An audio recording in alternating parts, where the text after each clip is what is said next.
В лесу родилась елочка, в лесу она росла. Зимой, летом стройная, Feliz Navidad. Hey there, people. Hey there people, it is your boy Roman, your favorite neighborhood Russian, and welcome back to my channel. Here I am in my apartment trying to bring a bit of a festive vibe to the channel. Hope you guys appreciate it. We're coming up to the end of 2024, and it's actually crazy to realize that soon, in March of 2025, it's gonna be exactly 3 years since I left Russia. If you follow my channel, you might remember that for 24 years of my life, I lived in my home country of Russia, and pretty shortly after the start of the war with Ukraine, I left in March of 2022, and I lived in the country of Georgia for 2 years. Now I live in Portugal. But looking back at it all, it's actually insane to think about the fact that it's been 3 years since I left Russia. And honestly, I'd say being outside of Russia made me able to think about the things that happened to me in Russia and my life in Russia differently. Because now I can look at the things that are happening in Russia kind of from the outside. And even though I do know what is going on in the country, I do know what's being banned and so on, not only because it's my job to cover it on this channel, but also just because I'm really interested in what is happening to my country, it's very different when you're reading about something, you know, a kind of a new ridiculous law that's being passed, or something new that's been banned in Russia and going like, oh my god, that is crazy.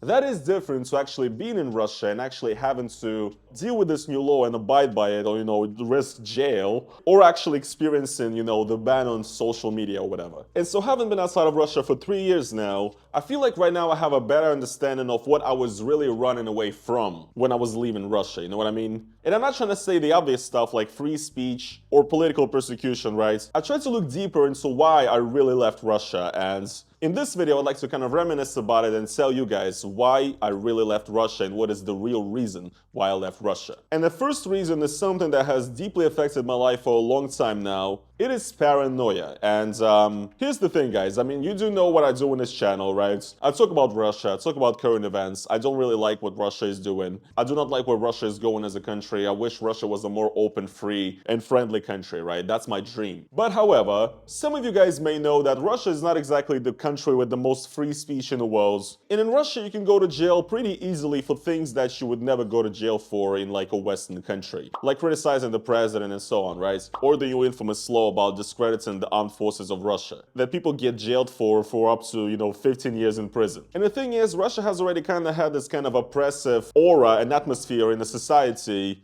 even before the start of the Ukraine war, like around since 2019, I would say, 2020, 2021, when they introduced the foreign agent law, they introduced a ton of new regulations and laws and bans. They started cracking down on YouTubers, and some YouTubers were jailed. Some famous YouTubers almost got jailed and went through like insane court cases where they were accused of being terrorists or whatever. Things were already pretty rough, right? And you gotta understand that I existed in that reality where people who have oppositional views, who talk about, you know, what's going on, they do face certain consequences and certain repercussions. And I existed in that environment, and I would try to watch what I say. I would try to self-censor myself, obviously, but still, even with the self-censorship and everything, I would still be kind of scared and low-key paranoid, right? About what I do and about the kind of content that I make. And, you know, I would be kind of paranoid that, you know, KGB is essentially going to knock on my door and, you know, take me right to the gulag for the terrible things I've said. And of course, I would like to avoid that. So, and even though some people in my life and myself would try to calm myself down and be kind of like, come on, dude, calm down, nobody cares. Also, you don't say anything outrageous on your channel, like you're just a normal guy, right? Nothing's gonna happen to you. But at the same time, right, not only did several people in real life, when they looked at what I do on my channel, have said, dude, aren't you like scared? But also every time that I would upload a video on this YouTube channel, even if it was something that I thought was a tame video, or a video where like I self-censored myself a lot or whatever, to avoid repercussions, there would be comments, tons of comments underneath the video from, you know, all sorts of foreigners basically saying, Roman, watch out, now after this video, they surely are coming for you. Roman, this video is crazy, it's over for you, like they're gonna find you dead after a suicide with 3 gunshots in the back of your head, you know, that type of shit. You know, Roman, watch out for open windows and balconies and don't drink tea when you're offered, you know, that type of shit.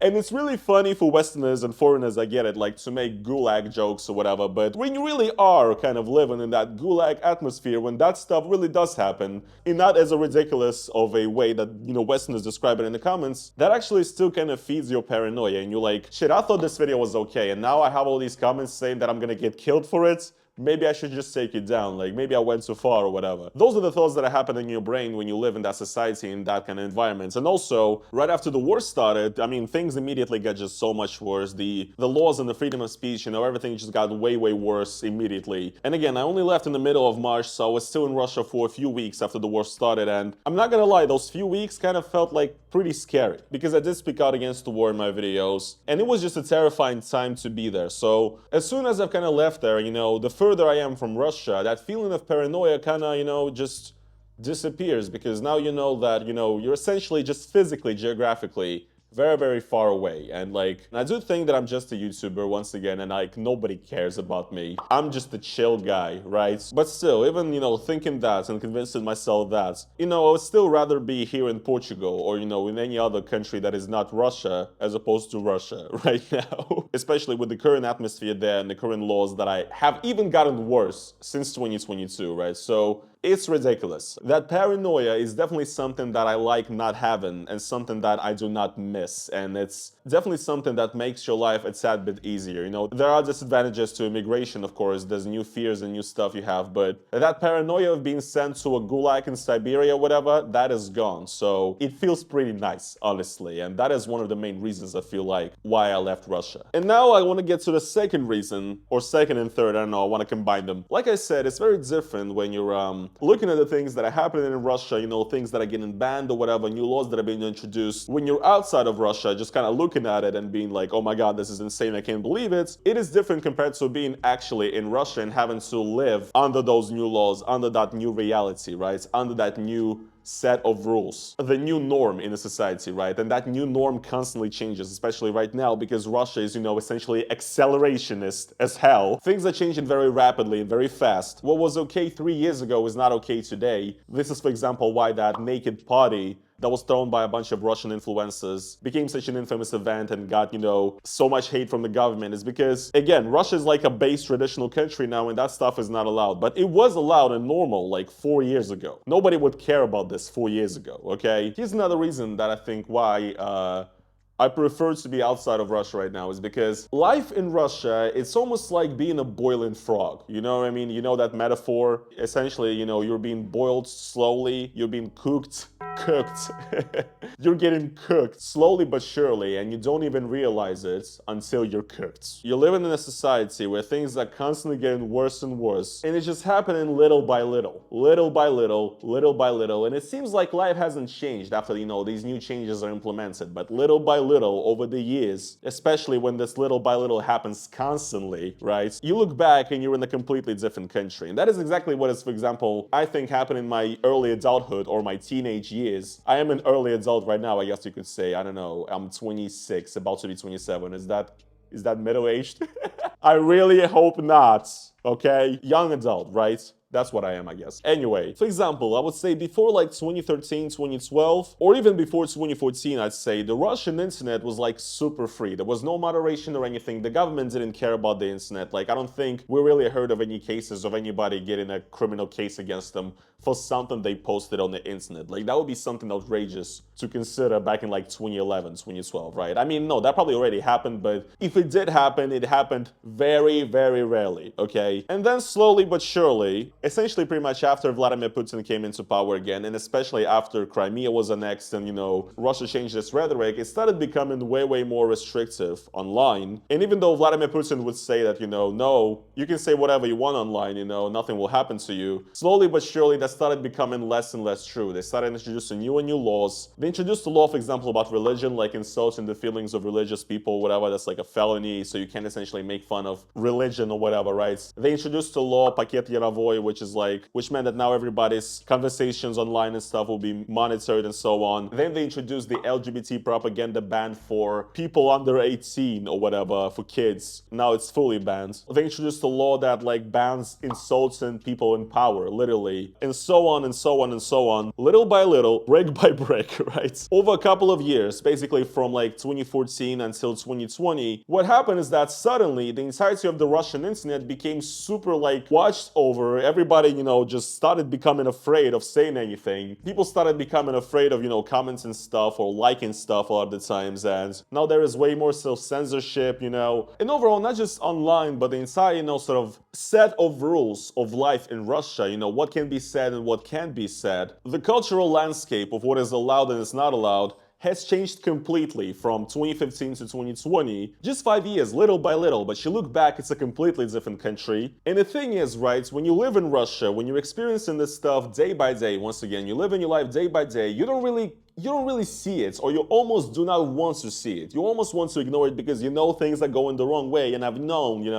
ever since I was a teenager in 2015 when I started, seeing these laws, I knew that things are going the wrong way and it's gonna get worse. But it's like, all right, they banned this new thing now, but this is bad, but it's not that bad, I guess, whatever. It could be worse, and but it can get worse now, right? I mean, we're truly at the bottom here, right? We really have, it is over, right? We cannot go lower, right? Spoiler alerts, yes, you can. You can always go lower. You can always ban more stuff. You can always get more restrictive, and they are. But again, when you live in that reality, you're basically coping, right? You're trying to cope with it. You're like, okay, it's not over yet. Come on, guys, stop complaining. It's not that bad. Yes, they banned this or that thing, but look, life is still, the same. We can still go outside and go to bars or whatever, into restaurants. Life is the same as it used to be. But again, you look back 3, 4, 5 years and you're like, what the fuck happened? Holy shit. They took away all of my rights, right? That's essentially what happens when you live in Russia. And that is exactly why I think this analogy of the boiling frog is, the perfect fit here. Because when you live in Russia, you are a boiling frog. Your rights are being taken away bit by bit, brick by brick. And sooner or later, before you realize it, it is over. So I'm just kind of glad that I broke that chain. And, even if my life is getting worse right now, like, let's say even if this immigration was a mistake and I go out sad, okay? It's like, at least it's gonna be my own fault, okay? Mostly, right? I mean, there's still things that are beneath our control, out of our control. But what I'm saying, right, is that if I fail and if I fuck up, it's gonna be my own fault. It's not gonna be my government taking away my rights gradually over the course of like 5 years. You know what I mean? And also one thing that I noticed with a lot of Russians today is that a lot of Russians today, and this, happens with people I know, people that I talk to, a lot of Russians these days, they do realize that the country is, going in the wrong way in a lot of ways. They would like to change it. They would like it if it was different, right? But, these people, they don't want to leave, or they can't leave for a plethora of reasons, right? And these people essentially, they live in Russia, and even though they feel what is happening is not right, and there is a lot of stuff that they're, mad about, and there's a lot of stuff that, concerns them, obviously. And again, if you ask these people honestly to look back 5 years and say it's better now, I don't think they would say that. But on a day-to-day basis, even when you have conversations with a lot of people who are still in Russia, it's almost like they're constantly trying to kind of like convince you that they're having a great time. You know what I'm saying? They're like, hey, look, we got shit too. You know what I mean? Hey, we got restaurants and stuff. We got supermarkets. We got Coca-Cola actually as well. Check it out. 20 different flavors from China, Thailand, all sorts of different countries. Do you have that in Europe? You know what I mean? And it's like, I'm glad you guys are having fun. It's just like, why are you constantly trying to prove to me that you're having a good time? You know what I mean? I don't know, man. I just don't want to end up like that, okay? I don't want to have to end up coping that I'm not happy with where my country is going. And that is why I'm just extremely, extremely grateful for the fact that I have this YouTube channel, that you guys watch me, and that, I don't know, I'm trying to make a life for myself out of all of this. So, yeah, I don't know, guys. What can I say? These are the things that I've been thinking a bunch about lately. And these, in my opinion, are the reasons why I ultimately left Russia, or at least, of course, there were other reasons, I guess, but these kind of feel like things that just on a personal level resonate with me. And these are things that matter to me. So, yeah, I guess that's going to be pretty much it for today's video, guys. Once again, I hope all of you guys have a great year. I don't know if this is a end of 2024 video. Maybe it is. Who knows? Nevertheless, have a good one. Thank you guys so much for watching my channel and supporting me all this time through all the fucking bullshit. And if you guys would like to once again support me additionally, and that is financially, of course, then you can guys go over to the link down in the description and become a YouTube member. It is basically like YouTube's own version of Patreon. It's the best way to support me. It's like a monthly donation. Or also, if you guys would like to support me with a one-time donation, you can use a super thanks, do a super thanks underneath this video. And yeah, guys, that's gonna be pretty much it. Merry Christmas, happy holidays. I'll see you guys in the next one. Peace.